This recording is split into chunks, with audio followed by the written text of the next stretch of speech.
Hey guys, it is Monday here in West Virginia, and it is our Mopar Monday unboxing. And as promised, we are doing all of the different variants of Christine from Autoworld. And in front of you is the Evil variant and 1/18th from Autoworld. We never did an unboxing on this one because when I got it, the box was pretty trashed and the car was damaged, so it wouldn't have made such a great video. So we're going to use it as a backdrop for our unboxing on all of the 1/64th variants today. We've done these 1/64s before in individual videos, but never at one time. And since we've done those individual videos, I've sold those ones, and now I'm trying to reestablish my collection. And Christine's one of my favorite items to collect, so that's why we have the 1/24th Pro Street, and then we have this 1/18th and such. So I'm starting to accumulate some Christine items again. And today we have one of each variant, along with a regular Autoworld 58 Plymouth Fury that resembles Christine in like their daytime non-evil version, I guess I would call it. They never made that variant, so that's why I got the regular Autoworld one to unbox for you guys. So we're going to do it in stages, how Christine started in the movie and how it ended. So anyways, the first one is the most sought after variant. This is the pre-resto dirty variant of Christine. And this is very desirable nowadays. And it isn't super rare, but it's not like extremely available either. It's one of 4,800. It was a Miho exclusive. And I used to have it along with the Chase variant, and I had an extra sealed one. But when I came back last year, I sold everything, so I was lucky to find another one of these at a very reasonable price. So I picked it up in the Philippines and brought it back here. Well, had it sent here for me. But anyways, let's take a look at the box. As you can see, there is the picture of her sitting at the old man's house and such from the opening scene. Well, it's not really the opening scene, but it's the first scene with Christine. So, anyways, this has a for sale sign here, and the for sale sign says 1958 Plymouth. It's something cash, I think 500 cash. And such, or best offer, and then the phone number. So in the movie, it was like 300 cash. Maybe that is what it says, 300, and then I think he got it for like 200, something like that. But this is a very cool model. And then on the back side, it just tells you about Christine and how it was made. Into a movie and blah blah blah and such, and the same pictures on the front, and then it has a couple of other little pics here of the front shot, and then it just has the quote from the movie, "Stop the car, Dennis, go back," and such, whenever he's seen Christine. And anyways, uh so other quote, the guy's weird, already talking about the old man, and then when he bought the car, he said, "It's your funeral, man." So, anyways, let's get him out and take a look at him. And they did a fantastic job on this variant of the car. Um, I don't think anybody could have done it any better. This is pretty much spot on to the movie. The only thing that could have been done better is his rip could have been an actual rip instead of a tampo in the quarter panel. But outside of that, everything else looks perfect. Under the hood is a little bit clean, in my opinion, to be like the unrestored variant, but everything else is there, like busted headlight, and then all the faded top with some of the white still there, and then the red, and then primer.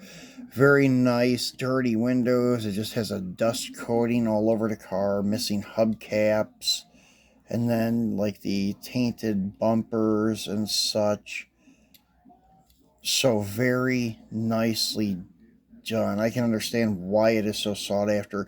And in the 118th version, I don't know why they make it look very good. It looks just like this, except they put the clean chrome hubcaps on it. I never understood why they did that with the 118th. So they should have just put the black stillies on it.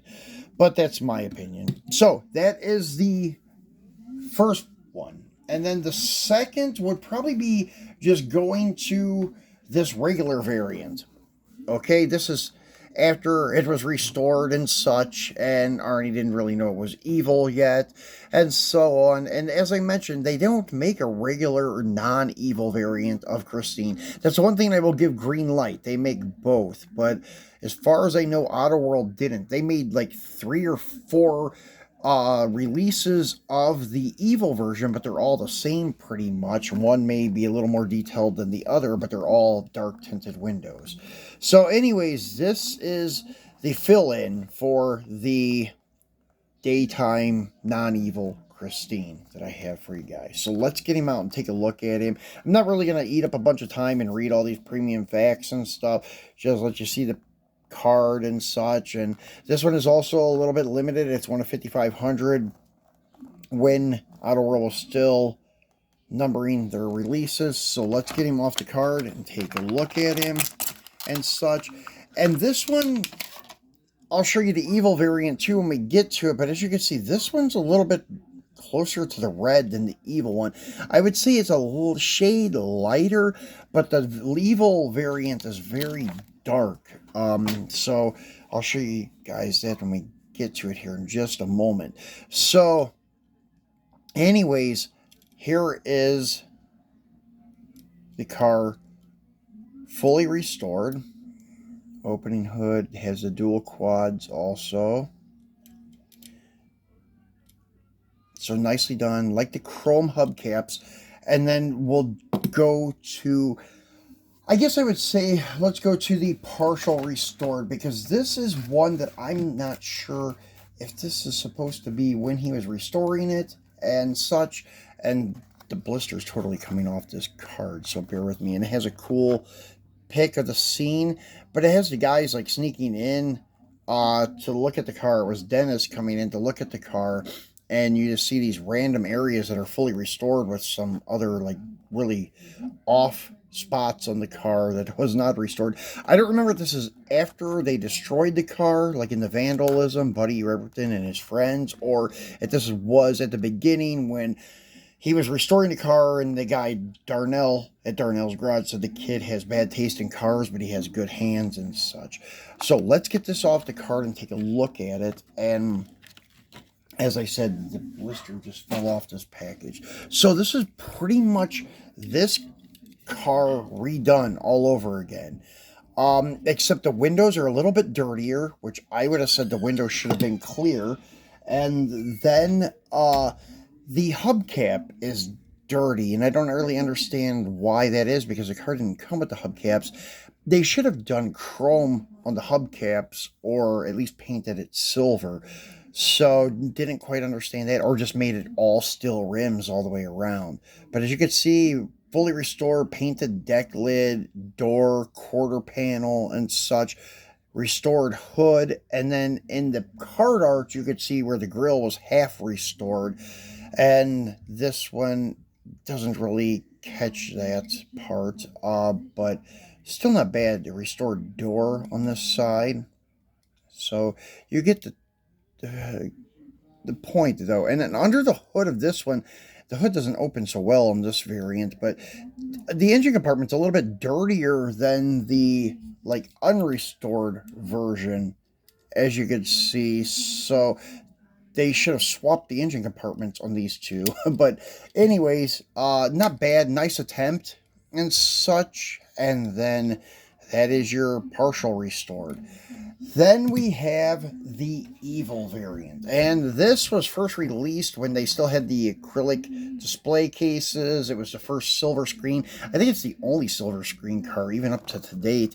They have the silver screen, but this is the only one from their silver screen. They just keep redoing it in different packages. And as you can see, blacked out windows, and then the hubcaps are painted silver. I wish they would have done them in chrome. And I can't recall if the first release or the second or third release of this had chrome hubcaps. I know there's one release where the hood doesn't open. Some of these Furies, as they started getting later on in their production, I guess to save expenses, they had the hood sealed where the hood wouldn't open and such. So that's one thing that disappointed me on one of the variants I had. This one, the hood opens, though. So let's get him off the car and take a look at him. And this is the iconic evil look with the headlights on. This is the backdrop that was behind the 118th car in the box also. So pretty cool. And here it is. And as I said, looking at the red, you can see how much darker this car is than the 118th, how much darker it is than this guy. So the 118th is like in between these two, and the 118th I would say is the most accurate. The 164th though could pass. This guy though, however, the evil 164th is a little bit dark in my opinion, and it's not the ultra red either. It's just dark mix of red. And this one also has a hard time with the opening hood. But you can see fully restored with the dual quad engine and such. Pretty much the exact same as all the others, except it is fully restored. And they all carry the same plate, if you notice, because that was there's nothing special. It's not a vanity plate. It's just the numbers and letters as the same plate that was on the car in the movie. So, very cool piece. And then, last but not least, is the burnt version. And this is another one where they probably should not have had hubcaps. It should have been steel rims, because I think the hubcaps fell off during all the crashing and smashing at the gas station and chasing down Buddy and running him over. I think by the time I got back to Dardanelles, it didn't even have the hubcaps on it, in my opinion. But here's the iconic picture cutscene from the movie where it's pulling back into Dardanelles. And it was so scorched that the windshield was actually melted and warped. The glass started to melt. It got so hot. So that was kind of cool. So let's get this one out and take a look at him. And there you go. The scorched look they did very good with. Everything is very nice. The only thing I would have done is gotten rid of the white walls and put steel rims on it, and that would have probably been the best. And then if you pop the hood, it is pretty clean and under the hood, so that's something else that I probably should have had some attention paid to it, but it doesn't really matter on that engine compartment thing. But the part of having the no hubcaps I would have done, and as you can see, this one has chrome hubcaps just dirtied up to give it that burnt look a little bit. That's why I said they should have done the chrome caps on the evil one. I'm going to look into that and see if there is a variant with chrome hubcaps. If so, I'm going to try to grab that one just to have it.